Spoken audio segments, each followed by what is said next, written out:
प्रमुख घटनाएं जिन्होंने 1971 में 93,000 पाकिस्तानी सैनिकों को आत्मसमर्पण करने के लिए मजबूर किया।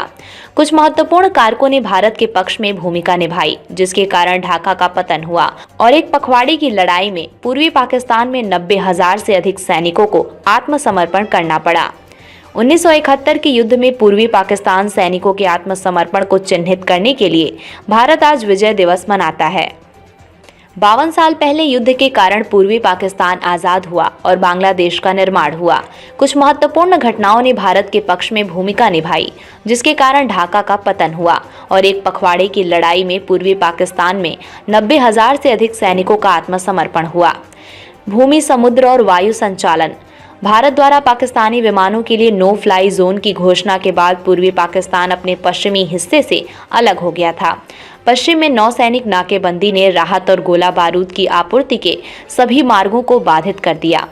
युद्ध शुरू होने के 3 दिनों के भीतर भारतीय वायुसेना ने पूर्वी पाकिस्तान में हवाई श्रेष्ठता स्थापित की, जिससे बांग्लादेश के अंदर सेना को तेजी से आगे बढ़ने में मदद मिली और नौसैनिक विमान वाहकों ने पूर्व की ओर सुदृढ़ीकरण को अवरुद्ध कर दिया, जिससे भागने के रास्ते और संचार की समुद्री लाइनें SLOC कट गईं।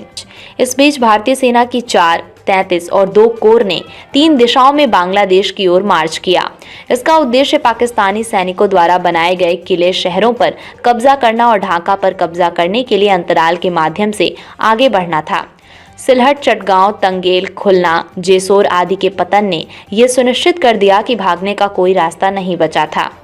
मनोवैज्ञानिक युद्ध शुरू होने से पहले जनरल AAK नियाजी के नेतृत्व में पूर्व में पाकिस्तानी सैनिकों का मानना था कि भारत पश्चिम बंगाल में सीमा के साथ क्षेत्रों पर कब्जा कर लेगा। इस गलत धारणा ने पाकिस्तान को ढाका के चारों ओर किले, शहर बनाने के लिए मजबूर किया, जिससे राजधानी में अपर्याप्त सैनिक रह गए।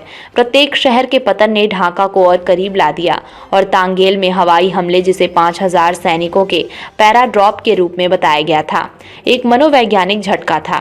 तत्कालीन सेना प्रमुख जनरल सैम मानेकशॉ, बाद में फील्ड मार्शल, ने 8 दिसंबर को जेसोर के पतन के बाद पाकिस्तानी सैनिकों के लिए एक संदेश प्रसारित किया, जिसमें पाकिस्तानी सैनिकों को चेतावनी दी गई और उन्हें आश्वासन दिया गया कि एक बार जब आप आत्मसमर्पण कर देंगे तो आपके साथ जिनेवा कन्वेंशन के अनुसार सम्मानजनक व्यवहार किया जाएगा।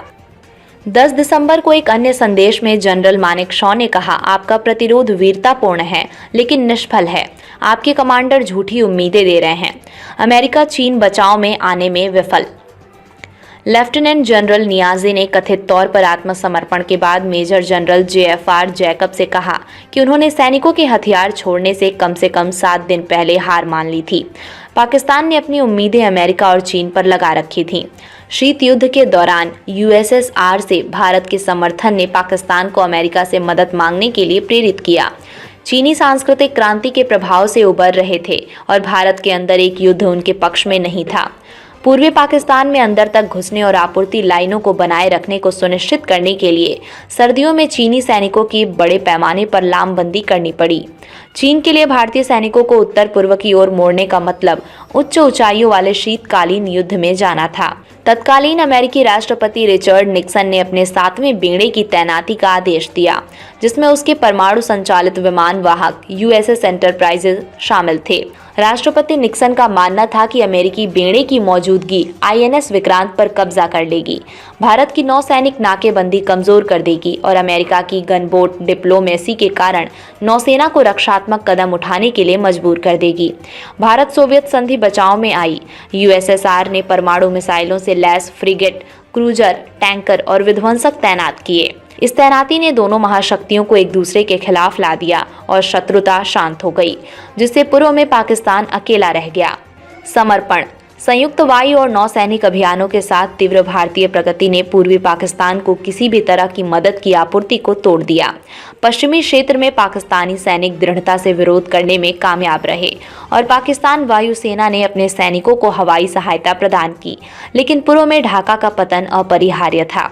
13 दिसंबर को जनरल नियाजी ने पश्चिम में रावलपिंडी को एक संकट संकेत भेजा, लेकिन पाकिस्तान से कहा गया कि वो लड़ाई जारी रखें और जितना संभव हो उतना क्षेत्र अपने पास रखें।